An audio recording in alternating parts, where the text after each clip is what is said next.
Bismillahirrahmanirrahim. Assalamualaikum warahmatullahi wabarakatuh.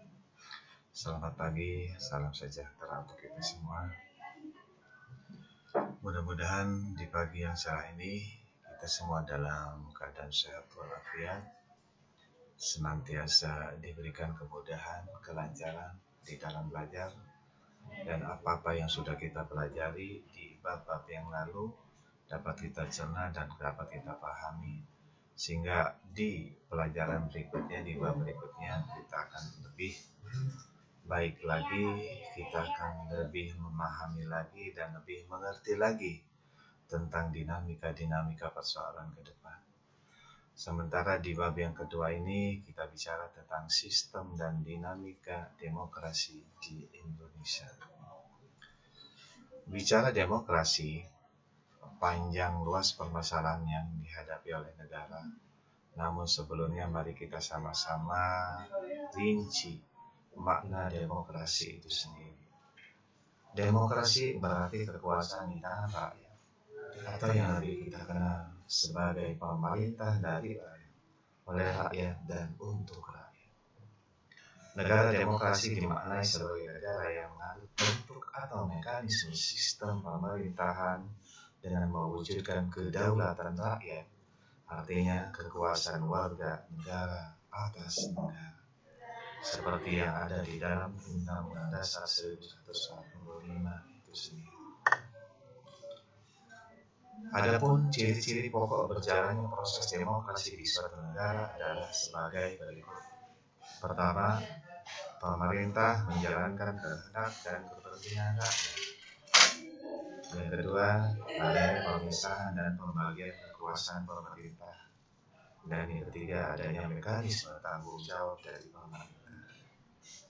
Artinya di sana pemerintah menjalankan kehendak dan kepentingan rakyat. Semua apa yang dilakukan oleh pemerintah, apa yang dijalankan oleh pemerintah itu merupakan apa yang diamanatkan oleh rakyat, bukan amanat pribadi, bukan kehendak pribadi, bukan kehendak golongan atau kepentingan-kepentingan yang lain, tapi menyangkut kepentingan rakyat semua.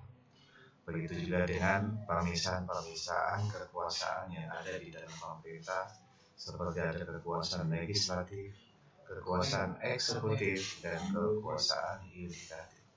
Antara kekuasaan-kekuasaan itu berbeda, walaupun di antaranya ada saling berkaitan, saling berkesinambungan antara satu dengan yang lainnya.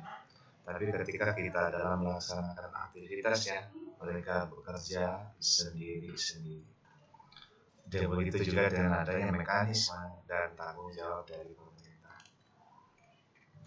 Berdasarkan cara menyampaikan pendapat, demokrasi dapat dibedakan sebagai berikut. Pertama, demokrasi langsung. Kedua, demokrasi tidak langsung atau perwakilan. Yang ketiga, demokrasi perwakilan dengan sistem pengawasan langsung dari rakyat atau referendum. Berdasarkan wewenang dan hubungan antar alat kelengkapan negara, demokrasi dibedakan menjadi demokrasi parlementer dan demokrasi presidensial.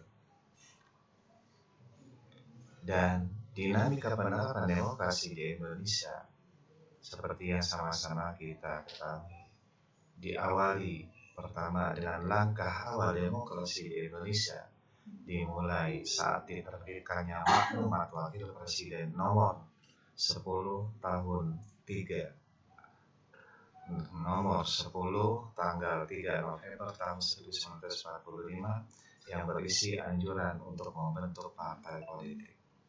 Yang kedua, untuk pertama kalinya pada tahun 2004, bangsa Indonesia melaksanakan pemilihan presiden dan wakil presiden secara langsung oleh rakyat. Pemilu diikuti oleh 24 partai politik. Perilaku yang mendukung tegaknya nilai-nilai demokratis antara lain sebagai pertama, menjunjung tinggi persamaan. Kedua, menjaga keseimbangan antara hak dan kewajiban. Yang ketiga, membudayakan sikap bijak dan adil. 4, membiasakan musyawarah dan mufakat dalam mengambil keputusan. Dan 5, mengutamakan mengutamakan persatuan dan kesatuan nasional. Itulah yang kita dapat pelajari, yang kita dapat maknai di dalam pengertian demokrasi. Walaupun apa yang kita lakukan ini sebagian kecil baru pengertian dari demokrasi, karena memang amat sangat luas mengenai demokrasi. Demikian apa yang baru saja saya sampaikan, mudah-mudahan dapat dipahami dan kita bertemu kembali pada pelajaran berikutnya. Wassalamualaikum warahmatullahi wabarakatuh.